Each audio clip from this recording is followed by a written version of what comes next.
ایک بے چینی اور بے قراری سی طاری ہو جاتی ہے، بالکل، اور کبھی کبھی دل کی دھڑکن تیز محسوس کرتا ہے، اور سانس لینے میں کچھ رکاوٹ محسوس کرتا ہے، سینہ بھاری محسوس کرتا ہے، اور کمزوری اور سستی اس پہ لاحق ہو جاتی ہے.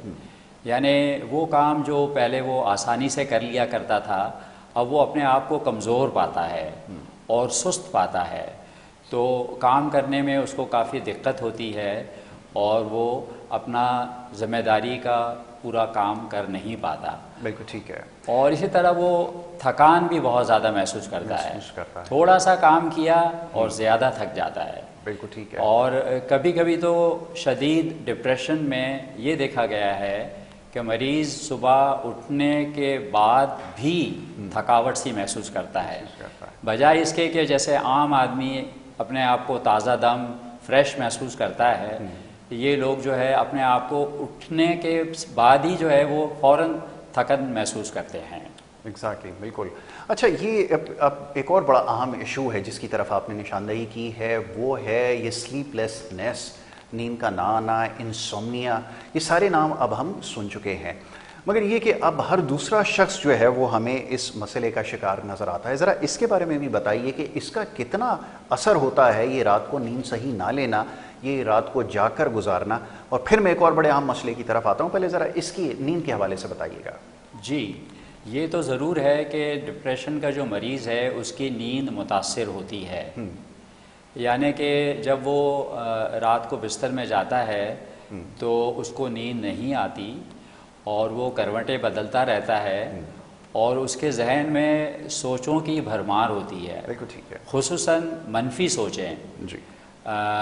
جو سوچیں اداس کر دے، پریشان کر دے، مایوس کر دیں، ایسی سوچیں اس کے ذہن میں غالب ہوتی ہیں، جس کی وجہ سے نیند اس کو نہیں آتی. اور کہیں جا کے بہت مشکل سے نیند جب آتی ہے تو وہ کچی نیند ہوتی ہے. بالکل ٹھیک ہے. اور بیچ بیچ میں اس کی آنکھ بھی کھلتی رہتی ہے، اور علل صبح اس کی آنکھ بالکل بیدار ہو جاتا ہے وہ، اور دیکھتا ہے کہ گھر والے سب سو رہے ہیں، لیکن وہ پھر کروٹیں بدل بدل کے اور وقت گزارتا ہے. بالکل ٹھیک ہے. اور دوسری بات یہ بھی ہے، جیسے آپ نے کہا کہ آج کل جو لوگوں کو رات کو جاگنے کا جو ہے رجحان پیدا ہو گیا ہے، موبائل فون کا دور آ گیا ہے، اور اسٹریمنگ ہوتی ہے تو لوگ اس میں اپنا وقت گزارتے ہیں. بالکل ٹھیک. تو نیند کی کمی سے بھی جو ہے آدمی ڈپریشن کی طرف جا سکتا ہے. تو آدمی کو اپنی نیند کا اس طرح سے خیال رکھنا چاہیے جیسے وہ اپنی غذا کا خیال رکھتا ہے. ویری گڈ پوائنٹ، بہت اچھی بات آپ نے کہی ہے، یہ بالکل درست ہے. اور دوسری ایک اور چیز ڈاکٹر صاحب، میں ذرا میڈیسنس کے نام تو اوائڈ کرتا ہوں ہمیشہ پروگرامز میں یوز کرنے سے، مگر یہ جاننا ضروری ہے کہ پاکستان میں ایک سیلف میڈیکیشن کا کلچر ہے. ہر شخص خود سے جو ہے وہ ڈاکٹری کرنے کی کوشش کرتا ہے، اور یہاں پہ جو میڈیسنس استعمال ہوتی ہیں یہ ہائیلی ایڈکٹیو ہوتی ہیں. اس میں ایمفیٹامن بھی لوگ یوز کر رہے ہیں، دیگر بھی اور فارمولاز ہیں ان کو یوز کر رہے ہیں، اور بڑی تواتر کے ساتھ کر رہے ہیں. اور پھر نتیجہ یہ نکلتا ہے کہ اس کے اوپر ڈپینڈنسی ان کی ہو جاتی ہے، یعنی کہ بالکل محتاج ہو جاتے ہیں جب تک کوئی ادویات نہ استعمال کریں. یہ کتنا مہلک ثابت ہو سکتا ہے، اس کے بارے میں تھوڑا سا بتائیے. میرا خیال ہے کہ پہلے ہم جو ہے نا ان کی جو علامات پہ تھوڑا زور دیتے ہیں، ضرور. پھر آپ کے سوال کی طرف پھر ہم دوبارہ آتے ہیں. چلیں، آپ اس کے علامات کے حوالے سے بھی آپ نے تذکرہ کیا کہ یہ چیزیں ہیں جس میں سلیپ لیسنس. اب میں آگے بڑھتا ہوں. تھکاوٹ کے بعد پھر میں یہ بتاتا ہوں کہ زندگی میں عدم دلچسپی ہو جاتی ہے. ڈپریشن کا مریض جو ہے اس کو کوئی چیز اچھی نہیں لگتی. یعنی کہ سمجھ لیں کہ نہ فیملی میں اس کا دل لگتا ہے، نہ کام میں دل لگتا ہے، نہ دوست میں کام لگتا ہے، اس کا دل لگتا ہے. یعنی ہر چیز سے دل اس کا اچاٹ ہو جاتا ہے، اور خوشی نہیں محسوس کرتا وہ. اور جو ہے جو کام وہ کر رہا ہوتا ہے وہ زبردستی جیسے کر رہا ہوتا ہے. ٹھیک ہے. اور ان مریضوں میں جو ہے افسردگی پائی جاتی ہے. دل جو ہے وہ اداس سا ہو جاتا ہے، طبیعت گری گری رہتی ہے، مایوسی طاری رہتی ہے، اور رونے کو دل کرتا ہے. ٹھیک ہے. اور افسردگی بعض مریضوں میں تو اتنی ہو جاتی ہے کہ وہ خودکشی کے بارے میں سوچنے لگ جاتے ہیں. بالکل ٹھیک ہے.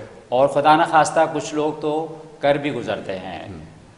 تو اس کے بعد جو ہے وہ ایسے مریضوں کے ذہن میں منفی سوچیں گھر کر لیتی ہیں، ہر وقت جو ہے منفی سوچیں آتی رہتی ہیں، ماضی سے متعلق ناخوشگوار واقعات اس کے ذہن میں آتے رہتے ہیں اور وہ اس کو سوچتا رہتا ہے اور اداس ہوتا رہتا ہے، اور حال کی زندگی اس کو مشکل نظر آتی ہے اور آنے والا مستقبل اس کو تاریک نظر آتا ہے، وہ سمجھتا ہے کہ میں زندگی میں کچھ نہیں کر پاؤں گا، میں ناکام ہو جاؤں گا، تو یہ منفی سوچوں کی ایک بھرمار ہوتی ہے۔ ٹھیک ہے ڈاکٹر صاحب، اس کو تھوڑا سا اب ہم اس طرف روکتے ہیں۔ آپ نے بالکل ٹھیک کہا کہ جب انسان کا اعتبار اٹھ جائے کسی بھی چیز سے اور پھر وہ نگیٹیوٹی کی طرف چلا جائے تو یقیناً یہی ساری علامات ہیں جس کا بھی آپ نے تذکرہ کیا ہے، یہ بات تو سمجھ میں آ گئی۔ اب ذرا ٹریٹمنٹ کے حوالے سے بات کریں، پھر مزید یہ کہ اس میں اور بھی چیزیں جس کے اوپر بات کروں گا، جیسے بھی آپ نے انزائٹی اور ڈپریشن کی بات کی ہے، اس میں ایج گروپ زیادہ جو اس وقت نظر آ رہا ہے وہ بچوں میں ہمیں یہ زیادہ نظر آ رہی ہے، جوان بھی اس میں مبتلا ہو رہا ہے، اور بڑی عمر میں تو یقیناً بہت سارے اور پھر دیگر معاملات ہو جاتے ہیں۔ آپ کے مشاہدے میں کیا چیز آئی ہے اس کے بارے میں، اور میڈیسن پہ اگر چاہیں تو وہ بھی بتا دیں جو ہمارے یہاں استعمال کی جاتی ہیں، جو سوال میں نے کچھ دیر پہلے کیا ہے۔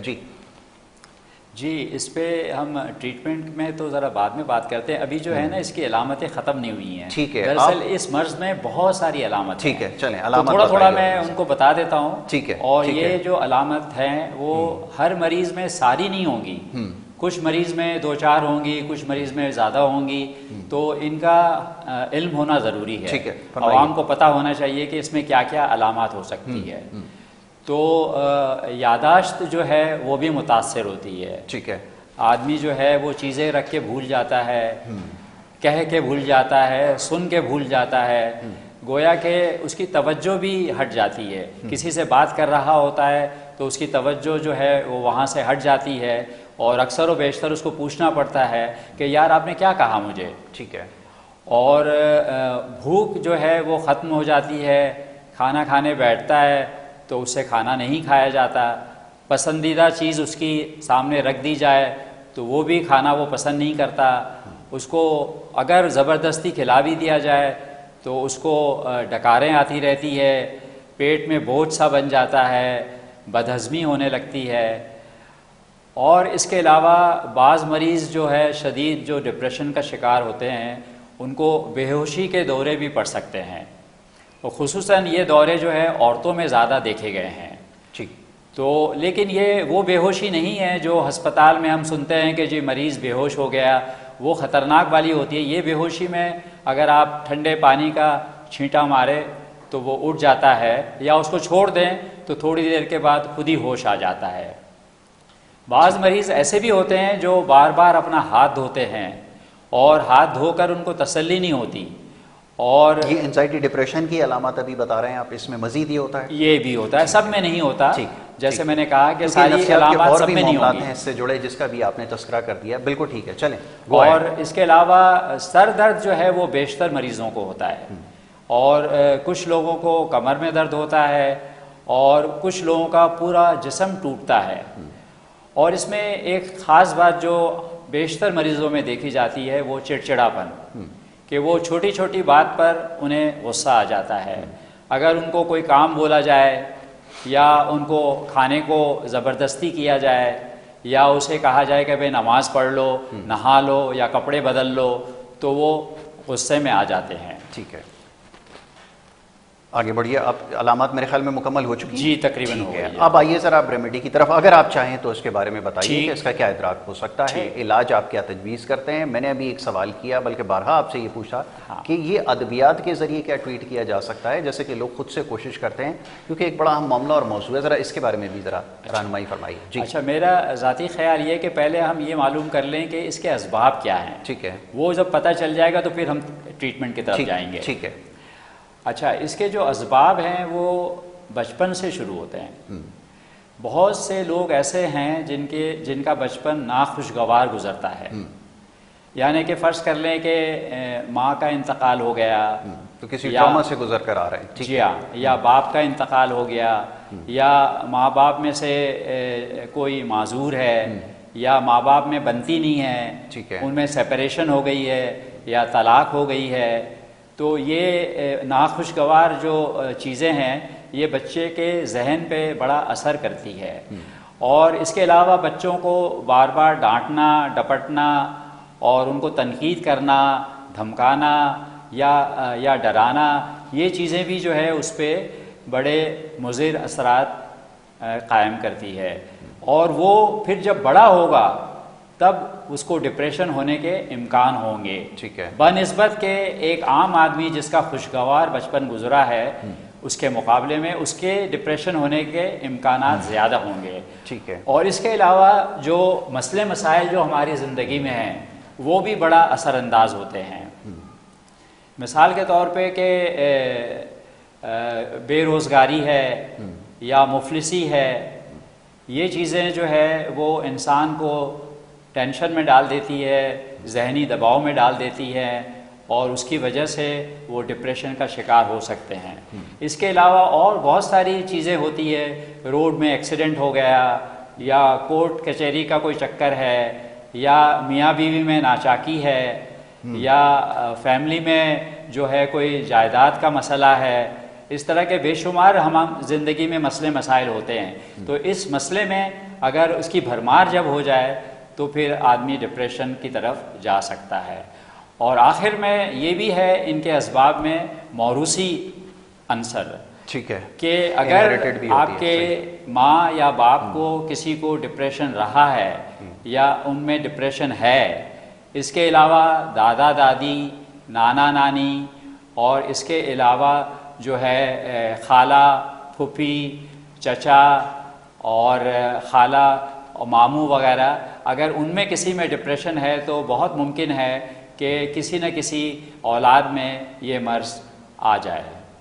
ٹھیک ہے، مزید اور کوئی اس کی وجوہات ہو سکتی ہیں آپ کے خیال میں؟ بس یہی ہے، لیکن ہوتا یہ ہے کہ ان وجوہات کی بنا پر دماغ میں کچھ تبدیلی آ جاتی ہے، اچھا، کچھ کیمیکلز کی کمی ہو جاتی ہے، اور پھر ہم علاج میں بات کریں گے کہ ان کیمیکلز کو ہم کیسے درست کر سکتے ہیں۔ ہاں، کیونکہ وقت میرے پاس محدود ہوگا، میں چاہ رہا تھا ذرا زیادہ موضوعات کو جو ہے وہ کور کیا جاتا ہے۔ چلیں، آپ نے نیورو کیمیکل امبیلنسز کا تذکرہ کر دیا، کتنے منٹ؟ اچھا جی، تو اب اوکے، اب ریمیڈی کی طرف اگر آنا چاہیں تو ضرور آ جائیں، کیونکہ وقت بالکل میرے پاس ختم ہو گیا۔ ٹھیک ہے، تو اس میں جو ہے آج کل بڑی بہترین اور مؤثر دوا دستیاب ہے۔ پہلے کے زمانے میں جو ہے وہ دوائیاں تھیں وہ بہت سائیڈ ایفیکٹ پروڈیوس کرتی تھی، لیکن آج کل کی دوائیاں جو ہے وہ کافی حد تک بے ضرر ہیں، اور ماشاءاللہ کچھ ہی ہفتوں میں مریض جو ہے وہ رونے سے لے کر مسکراہٹ کی طرف آ جاتا ہے۔ بہت خوب۔ اور بچوں کے لیے سیرپ بھی ہے، قطرے بھی ہیں، اور اس کے علاوہ ایک علاج اور ہے جو اور بیماریاں جو ہے اس سے مختلف ہے، اس کو کہتے ہیں سائیکو تھیراپی یا کاؤنسلنگ۔ جی، اس میں دراصل سائیکیٹرسٹ کو یہ ٹریننگ دی جاتی ہے کہ وہ اپنے مریض کے ساتھ بہت تحمل کے ساتھ بہت آرام سے اس کی تمام باتیں سنیں۔ ایک تو میں نے بتایا کہ اس میں علامات بہت ہوتی ہیں، تو وہ اپنی جو علامات ہے وہ آپ کو بتاتا جائے اور آپ اس کو سنتے چلے جائیں، تو اس کے کافی حد تک اس کا دل کا بوجھ جو ہے وہ ہلکا ہو جائے گا، اور اس کو آپ موقع دیں کہ اس کی زندگی میں کیا مسئلے مسائل درپیش ہیں کہ جس کی وجہ سے وہ جو ہے ڈپریشن کا شکار ہوا ہے۔ ان مسئلوں پر بھی آپ غور کریں اور اس مسئلے کو حل کرنے کے لیے اس کو آپ راستہ بتائیے، اور فیملی کی اگر ضرورت ہے تو فیملی کو بھی بروئے کار لایا جائے کہ وہ بھی اس مسئلے کو حل کرنے کے لیے اپنا رول ادا کریں۔ ٹھیک ہے، کنسلٹیشن اس کے لیے سب سے زیادہ ضروری ہے، اور یہ اس میں فیملی کی سپورٹ شامل رہے زیادہ بہتر ہے۔ اور یہ جو وجوہات ابھی یہاں پر بتائی گئی ہیں، اسی کی وجہ سے رجحان میں دیکھنے میں آیا ہے کہ لوگ جو ہے وہ نشے کے عادی بھی ہوتے جا رہے ہیں ان تمام چیزوں سے چھٹکارا حاصل کرنے کے لیے۔ تو مناسب یہ ہے، مختصراً یہ عرض کرنا چاہوں گا کہ ڈاکٹر سے رجوع کرنا ایسی صورتحال میں زیادہ بہتر ہے۔ ڈاکٹر صاحب، آپ کا بہت شکریہ، بڑی نوازش کہ آپ نے یہاں پر ہمیں وقت دیا، انزائٹی اور ڈپریشن کے حوالے سے میرے خیال میں جتنے کھل کر بتائی ہیں علامات بھی، اور کن کن کو یہ ہو سکتا ہے وجوہات، میرے خیال میں اس کے اوپر تو گفتگو ہو گئی ہے۔ باقی اس میں اور بہت سارے محرکات ہیں، پھر کبھی موقع ملے گا ضرور اس کے اوپر گفتگو کریں گے۔ یہاں پر آپ سے اجازت لینی ہوگی۔ محمد یاسر اور ہماری ٹیم کو اجازت دیں۔ اللہ نگہبان۔